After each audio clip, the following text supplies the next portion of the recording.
ہمارے چینل سے جڑنے کے لیے یوٹیوب پر لمبرا ایجنسی سبسکرائب کریں۔ کوثر سلام کرتا ہے، لبے فرات پہ لکھ دے ذرا کوئی جا کر، لبے حسین کو کوثر سلام کرتا ہے۔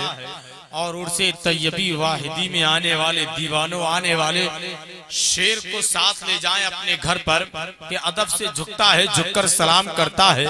فقیر دل کو سکندر سلام کرتا ہے، لبے فرات پہ لکھ دے ذرا کوئی جا کر، لبے حسین کو کوثر سلام کرتا ہے۔ نہ اس میں رہنا کہ تم کو کوئی سلام کرے، نہ اس میں رہنا کہ تم کو کوئی سلام کرے، وہ محترم ہے جو پہلے سلام کرتا ہے۔ نہ اس میں رہنا کہ تم کو کوئی سلام کرے، وہ محترم ہے جو پہلے سلام کرتا ہے۔ اب آئیے حضرات بڑے ادب کے ساتھ میں خطیب اہل سنت ناشر مسلک اعلی حضرت علامہ مولانا شاہ مفتی تسلیم رضا صاحب قبلہ واحدی استاذ دارالعلوم طیبیہ واحدیہ بلگرام شریف کی آمد ہے۔ خیر مقدم نعرے تکبیر رسالت کی فضاؤں میں کریں، پورا مجمع بلند آواز سے نعرے کا جواب دے، نعرہ تکبیر۔ ذرا سارے لوگ اپنے ہاتھوں کو اٹھا کر جواب دیجئے، اور ان کے فوراً ہی بعد ہندوستان کا بہت ہی قیمتی لہجہ بھائی عامر ظفر صاحب قبلہ نعت کے 2-3 شعر پڑھیں گے۔ اس کے بعد آگے کا پروگرام حضرت علامہ حنیف القادری صاحب قبلہ بھی تشریف لا رہے ہیں۔ نعرہ تکبیر، نعرہ رسالت، نعرہ غوثیت، مسلک اعلی حضرت عرص طیبی واحدی، حضور صاحب سجادہ سیدی طاہر ملت، حضور سیدی سہیل ملت، علماء اہل سنت، نعرہ تکبیر، حضرت علامہ حنیف القادری صاحب قبلہ، حضرت علامہ مفتی تسلیم رضا واحدی۔ نحمدہ ونصلی علی رسولہ الکریم، اما بعد فاعوذ باللہ من الشیطان الرجیم، بسم اللہ الرحمن الرحیم، لتؤمنوا باللہ ورسولہ وتعزروہ وتوقروہ وتسبحوہ بکرة واصیلا، صدق اللہ مولانا العظیم وبلغنا رسولہ النبی الامین الکریم، ونحن علی ذالک لمن الشاہدین والشاکرین والحمدللہ رب العالمین۔ نعرہ تکبیر، نعرہ رسالت، عرص طیبی واحدی، مسلک اعلی حضرت حضرت علامہ مولانا حنیف القادری صاحب قبلہ، علماء اہل سنت۔ محبت کی محبت دین حق کی شرط اول ہے، محبت دین حق کی شرط اول ہے، اگر اسی میں خامی ہے تو سب کچھ نامکمل ہے۔ حضرات، میں نے جس آیت کریمہ کی تلاوت کا شرف حاصل کیا، اس کے متعلق کچھ گفتگو کرنے سے پہلے ایک مرتبہ آقا انعامدار تاجدار دو عالم صلی اللہ تعالیٰ علیہ وسلم کی بارگاہ اقدس میں درود و سلام کا نذرانہ عقیدت پیش کریں۔ پڑھیے بآواز بلند، اللہم صلی علی سیدنا مولانا محمد مبارک وسلم، صلو علیہ الصلاۃ والسلام علیکہ رسول اللہ۔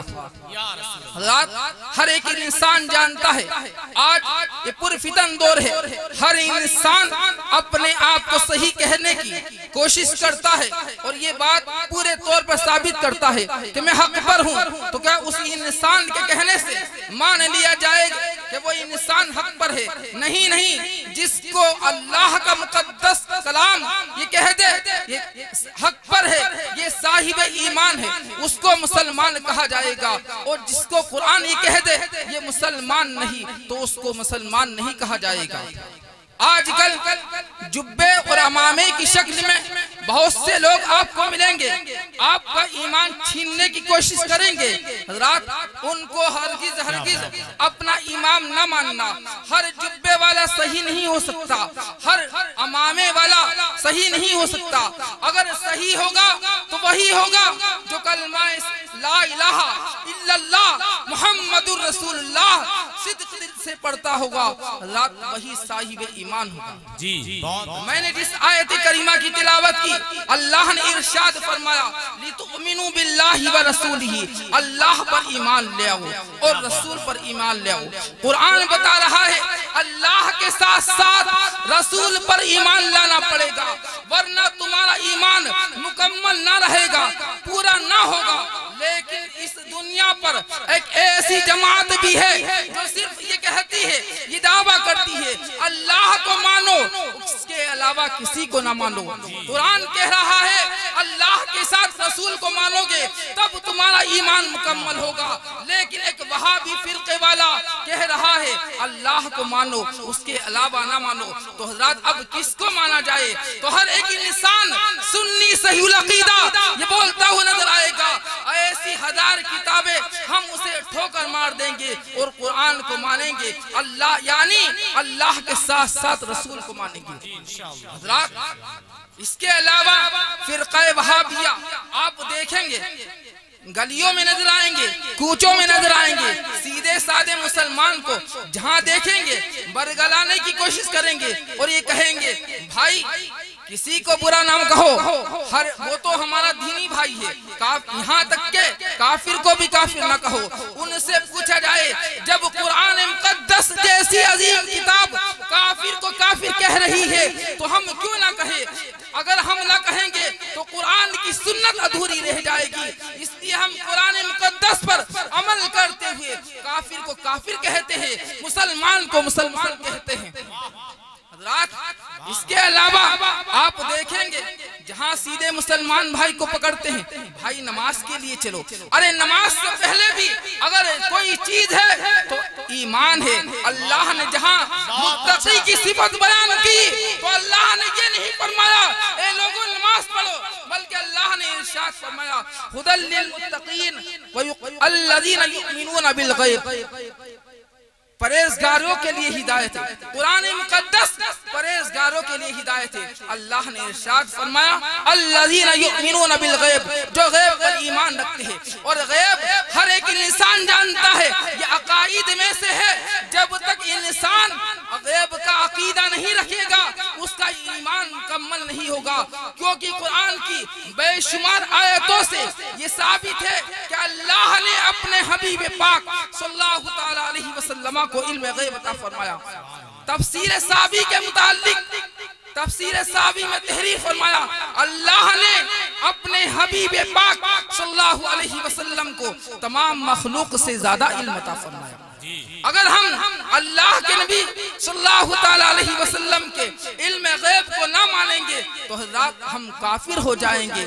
اللہ نے ارشاد فرمایا تم بعض کتاب پر ایمان رکھتے ہو اور بعض کا انکار کرتے ہو، اور ہر ایک انسان جانتا ہے جو قرآن کی ایک آیت کو کیا ایک حرف کا بھی انکار کر دے گا وہ دائرہ اسلام سے خارج ہو جائے گا۔ تو لوگوں اس بات کی ضرورت ہے کہ ہمیں اپنا عقیدہ صحیح کرنا چاہیے، غیروں سے میل جول نہیں رکھنا چاہیے، یعنی بدعقیدوں سے تال میل نہیں رکھنا چاہیے، اس لیے کہ میرے آقا ہم سب کے آقا نے 1400 سال پہلے ارشاد فرمایا ایاکم و ایاہم لا یضلونکم ولا یفتنونکم، ان کو اپنے آپ سے دور رکھو اور ان کو اپنے آپ سے دور رکھو، کہیں وہ تم کو گمراہ نہ کر دے، کہیں وہ تم کو فتنے میں نہ ڈال دے۔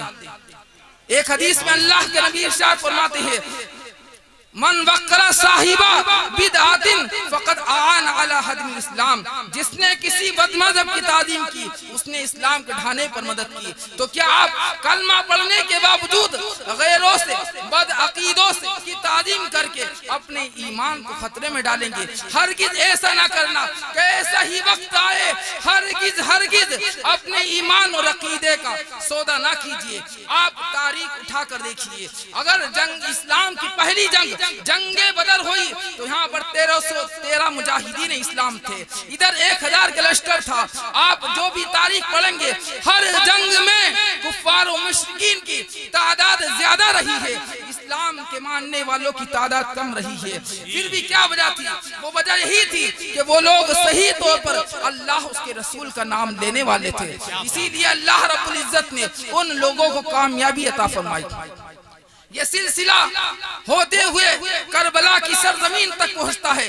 ادھر بھی حضرات یہ ذاتی لڑائی نہیں تھی، یہ اختلافی ویسی لڑائی نہیں تھی حضرات، یہ پرسنل لڑائی نہیں تھی۔ اگر لڑائی تھی تو حق و باطل کی تھی، ایمان و کفر کی لڑائی تھی۔ اس بنیاد پر اللہ رب العزت نے ان لوگوں کو کامیابی عطا فرمائی۔ تو اس اسٹیج سے، ذمہ دار اسٹیج سے یہ میسج پیغام آپ کے حوالے کرتا ہوں کہ ایسا ہی وقت آئے اپنا ذاتی فائدہ کیوں نہ ہو، ہرگز غیر عقیدہ بد عقیدہ